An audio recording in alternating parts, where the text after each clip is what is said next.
Greetings to all everyone, how are you? I hope आप सभी बहुत अच्छे होंगे। तो आज हम देखने जा रहे हैं कार्डियोवैस्कुलर सिस्टम, जो कि बहुत ही इम्पॉर्टेंट टॉपिक है। और हम देखते हैं कि हर एग्ज़ाम में जो भी हमारे एंट्रेंस एग्ज़ाम होते हैं, चाहे वो CHO हो या फिर कोई अगर एम्स एग्ज़ाम हो, नॉसेट हो, ये सिस्टम तो कंपलसरी आता ही है। तो सबसे पहले हम जान लेते हैं इसके बेसिक्स की। कार्डियोवैस्कुलर सिस्टम यानी कि हार्ट के जो हमारे बेसिक चीज़ें होती हैं वो बहुत ही इम्पॉर्टेंट हैं, और ये हमेशा 4-5 मार्क्स के तो आते ही हैं, और जो उसके फंक्शन होते हैं वो तो बहुत ही आते हैं। तो फर्स्ट तो हम स्टार्ट करते हैं इसके बेसिक्स से। तो हम यहाँ देखते हैं, फर्स्ट इसका हम देखते हैं जस्ट नॉर्मल बेसिक्स। तो सबसे पहले तो हम देखते हैं, कई बार ऑप्शंस में आ जाता है कि जो हमारा हार्ट है वो किस तरह के सिस्टम है, मस्कुलर है, स्केलेटल है, फैटी है, मतलब ऑप्शन कुछ भी दे दिए जाते हैं। तो हमें सिर्फ आंसर को याद करते हुए हमें ये स्टडी करनी है। तो हमें पता होना चाहिए heart is a muscular system, जो कि मसल्स से बना होता है। क्योंकि जब कोई किसी भी एग्ज़ाम में हमेशा कंफ्यूज कर दिया जाता है, मसल्स की जगह अदर ऑप्शन रख दिए जाते हैं, जिससे हम कंफ्यूज हो जाते हैं। लेकिन हमें आंसर पता होना चाहिए। अगर हार्ट मस्कुलर सिस्टम है, चाहे वो फिर उसके अलावा कोई और अदर ऑप्शन रख दें, तो हमें कंफ्यूज नहीं होना है। फर्स्ट हम देखते हैं heart is a muscular system. Next हम देखते हैं कि अगर हम स्टडी के अकॉर्डिंग देखते हैं, जो हमारा हार्ट होता है मीडियस्टीनियम में प्रेजेंट होता है। हम पिक्चर में देखेंगे जो हमारा मीडियस्टीनियम होता है वहाँ पे हमें देखने को मिलता है, मतलब मिडिल साइड में हमें देखने को हार्ट मिलता है। और हम बात करते हैं इसके शेप की, तो हार्ट हमारा कौन शेप का होता है, और जो कि हमारा क्लोज फिस्ट, जो हमारी मुट्ठी होती है उसके आकार का होता है। ये भी क्वेश्चन में पूछा जा सकता है कि जो हार्ट का शेप होता है वो किस तरह से दिखाई देता है, तो क्लोज फिस्ट मतलब बंद मुट्ठी की तरह दिखाई देता है। और हम बात करते हैं इसके साइज की, तो साइज जो होती है इसकी 12 सेंटीमीटर लेंथ होती है, जो इसकी लंबाई होती है 12 सेंटीमीटर, एंड वाइड जो होती है 9 सेंटीमीटर, और थिकनेस होती है वो हमें 6 सेंटीमीटर देखने को मिलती है। ये बहुत ही इंपॉर्टेंट है, ये भी ऑप्शन में रख दिए जाते हैं, लेंथ, वाइड एंड थिकनेस। तो 12 centimetre, 9 centimetre and 6 centimetre. Next हम बात करते हैं लोकेशन की। ये भी आता है कि ये हार्ट किस एरिया में सिचुएटेड होता है। तो हमें सबसे पहले पता होना चाहिए, जैसे कि हमने देखा 2 1/3 part in the left sternum and 1 1/3 part right sternum. जैसा कि हम यहाँ देखते हैं 2/3 पार्ट, ये जो हमारा 2/3 पार्ट होता है वो हमारे कहाँ पर प्रेजेंट है, लेफ्ट स्टर्नम में है। और जो हमारा 1/3 पार्ट है वो हमारा राइट स्टर्नम में प्रेजेंट है। तो ये हमारा हो जाता है लोकेशन देखने को मिलता है। ये हमने देखा लेफ्ट साइड 2/3 पार्ट प्रेजेंट है, 1/3 पार्ट हमारा राइट साइड प्रेजेंट है। नेक्स्ट हम बात करते हैं बेस। जो हार्ट का वेस होता है वो वेस कहाँ पर सिचुएटेड होता है, और जो हमारा एपिक्स है वो कहाँ पर सिचुएटेड होता है। तो हमने देखा second intercostal space and fifth intercostal space. जो हमारा वेस है second intercostal space and fifth intercostal space. इससे एक और हमारा क्वेश्चन कंफर्म हो जाता है कि जो हमारा हार्ट है इंटरकोस्टल स्पेस में, मतलब कितने इंटरकोस्टल स्पेस में कवर रहता है। तो हम ऑप्शन में आ जाता है, तो हम सेकंड से फिफ्थ इंटरकोस्टल स्पेस को हमें ध्यान रखना है, क्योंकि वेस हमने देखा कि सेकंड में है, एपिक्स फिफ्थ इंटरकोस्टल स्पेस में है, तो इससे बाहर तो जाना ही नहीं है। तो सेकंड से लेके फिफ्थ इंटरकोस्टल स्पेस में हमारा हार्ट सिचुएटेड है। तो हम यहाँ देखते हैं जो हमारा वेस है वो सेकंड इंटरकोस्टल स्पेस पर है।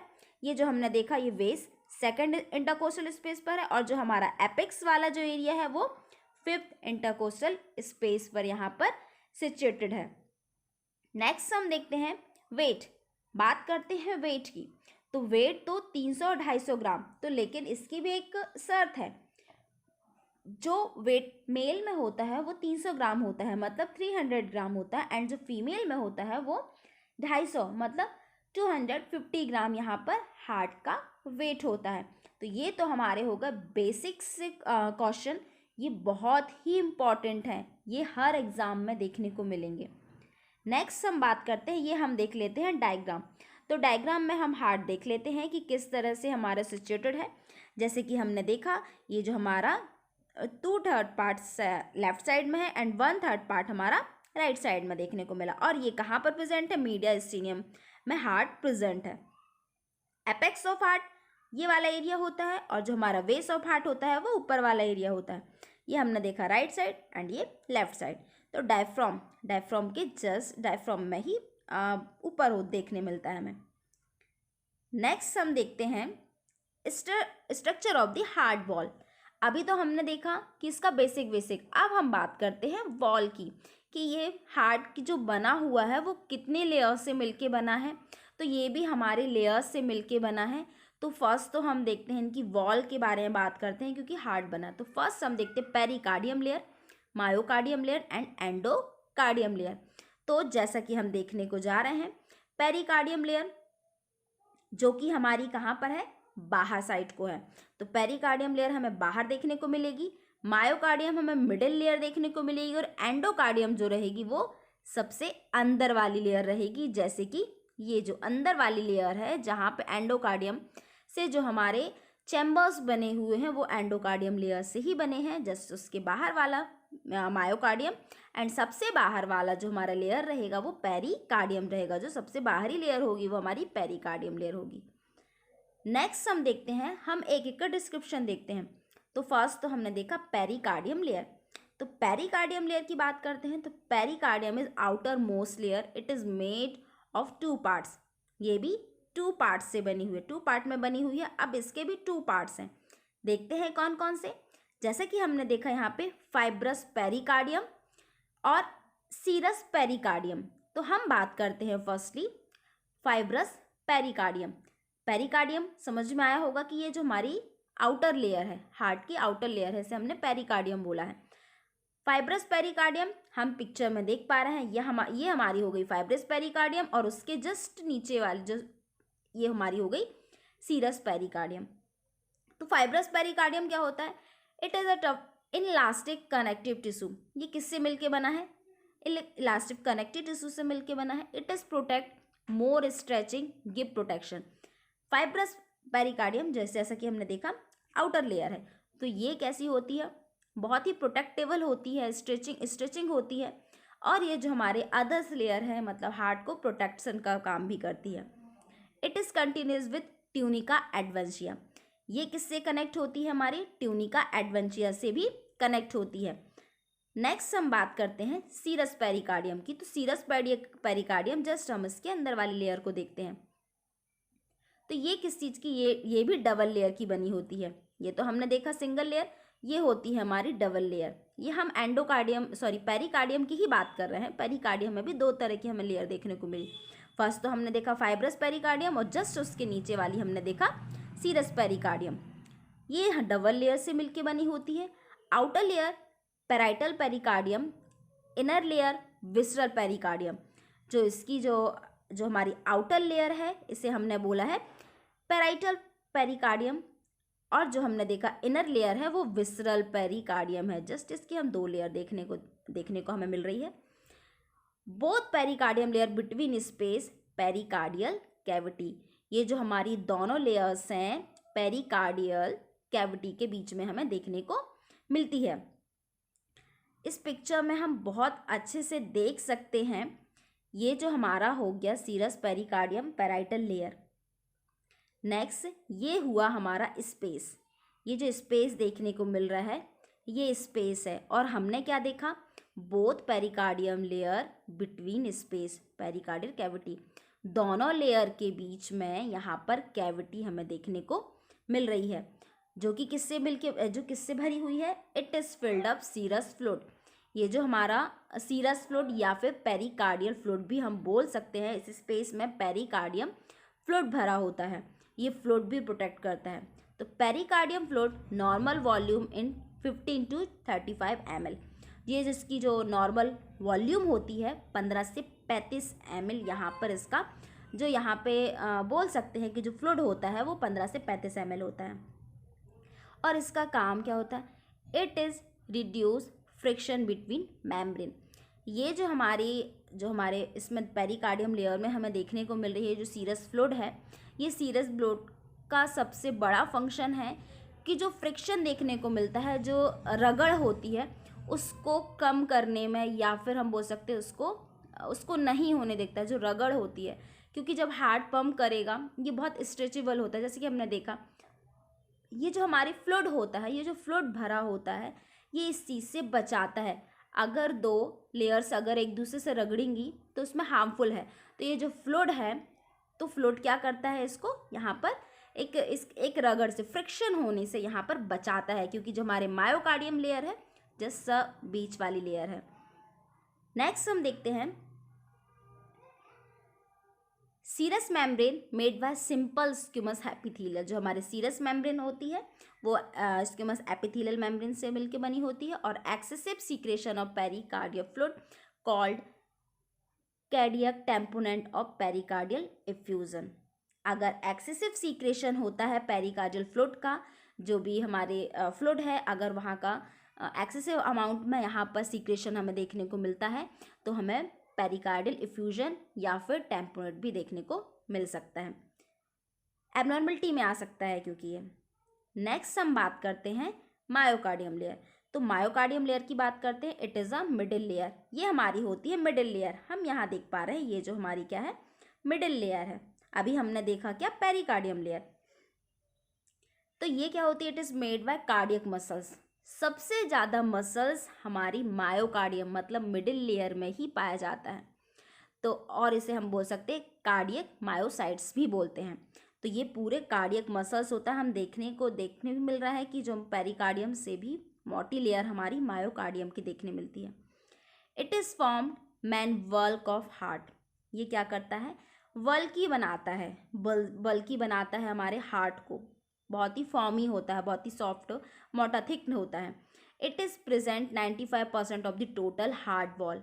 जो हमारे हार्ट वॉल है 95% हमारी मायोकार्डियम लेयर ही प्रेजेंट होती है। सबसे ज़्यादा हमारी मायोकार्डियम लेयर प्रेजेंट होती है। हम देखेंगे कि मायोकार्डियम लेयर कैसे वर्क कर रही है, क्योंकि इसका बहुत बड़ा रोल होता है। It is responsible for pumping action. सबसे बड़ा काम है पंपिंग करना। जब हार्ट पंप करता है तो बनी बात है ऑब्वियसली कि ये क्या करेगा, पंप कर रहा है, तो हार्ट वर्क कर रहा है। तो मायोकार्डियम लेयर, यही कारण है कि मायोकार्डियम लेयर मोटी होती है, क्योंकि पंप होता है तो सबसे ज़्यादा काम हमारा मायोकार्डियम लेयर ही ले रहा है। It is involuntary nature. ये किस नेचर का देखने को मिलता है हमें, इनवॉलेंट्री नेचर। ये भी बहुत ही इंपॉर्टेंट है, ये क्वेश्चन में आ सकता है। ये क्या है हमारा, वॉलेंट्री नहीं, इनवॉलेंट्री नेचर का होता है। नेक्स्ट हम देखते हैं यहाँ हम देखते हैं एंडोकार्डियम लेयर। तो एंडोकार्डियम लेयर, जैसे कि हम पहले देख चुके थे कि जो हमारी हार्ट की जो इनर लेयर होती है वो हमारी एंडोकार्डियम लेयर है। It is a inner layer. It is made by single layer of स्क्यूमस epithelial से ही बनी होती है। एंडोथीलियम भी हम इसे बोल सकते हैं, ये सिंगल लेयर होती है। हम पहले देख चुके 95% हमारा मायोकार्डियम लेयर से कवर रहता heart. It is provide a smooth lining और हार्ट चैम्बर और वॉल्व्स। ये क्या प्रोवाइड करता है, ये जो हमारे चैम्बर्स बने हुए हैं, हार्ट के चैम्बर्स बने हुए हैं, इनकी लेयर, इनको लाइनिंग प्रोवाइड करता है। ये जो चैम्बर्स होते हैं एंडोकार्डियम लेयर से बने होते हैं। It is prevent friction between blood and membranes. तो ये जो हमारे ब्लड होते हैं एंड मेम्ब्रेन्स होती है, इनको फ्रिक्शंस होने से बचाता है। जैसे हमने फर्स्ट देखा था पेरिकार्डियम लेयर में, तो यहाँ पर हमारा एंडोकार्डियम लेयर भी फ्रिक्शन से बचाता है। It is help to smooth flow and blood through the heart. ये इसका एंडोकार्डियम जो स्मूथली ब्लड फ्लो को यहाँ पे हार्ट तक पहुँचाने का, हार्ट में पंप करने का काम करता है, मतलब ईजिली फ्लो करने में भी हेल्पफुल होती है। कि जो हमारा एंडोकार्डियम लेयर है हमारे चैम्बर्स बनाने में हेल्पफुल हो रही है। ये जो हमारे चैम्बर्स बने हुए हैं वो एंडोकार्डियम लेयर से ही बने हुए हैं। लास्ट वाली लेयर हमने देखी पेरिकार्डियम लेयर, और जो हमारी बीच वाली जो लेयर्स होती हैं वो मायोकार्डियम लेयर होती हैं, जिससे कि पंप होता है जो हमारा हार्ट, तो मायोकार्डियम लेयर ही हेल्प करता है।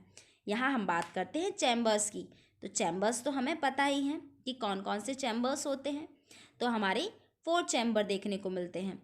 कहा जाए तो हम 2 बोल सकते हैं, एट्रियम एंड वेंट्रिकल, लेकिन ये भी डिवाइडेड है।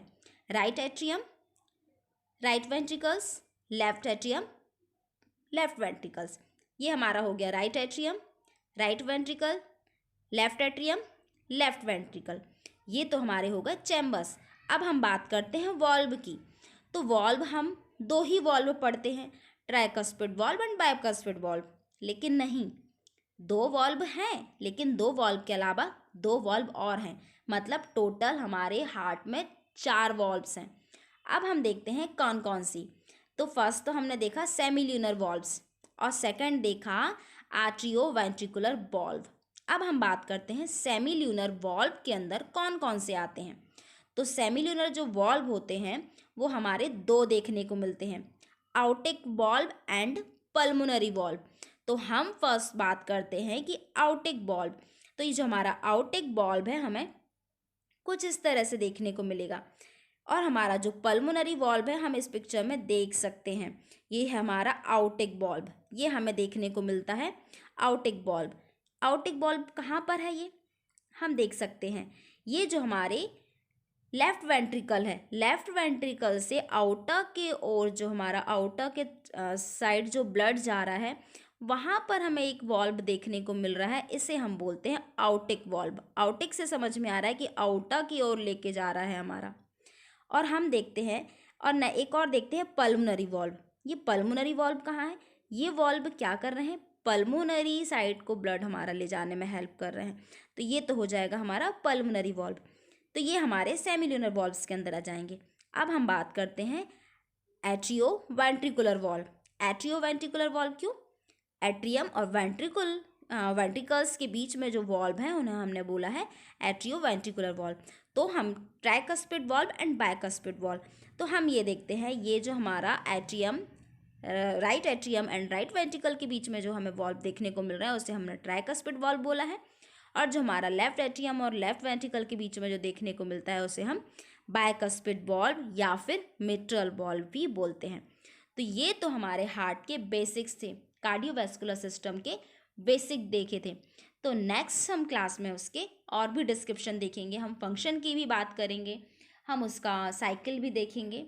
तो आई होप कि आपको बेसिक्स समझ में आए होंगे, ये बहुत ही इंपॉर्टेंट है, इसको आप ध्यान से पढ़ लीजिएगा। Thank you so much.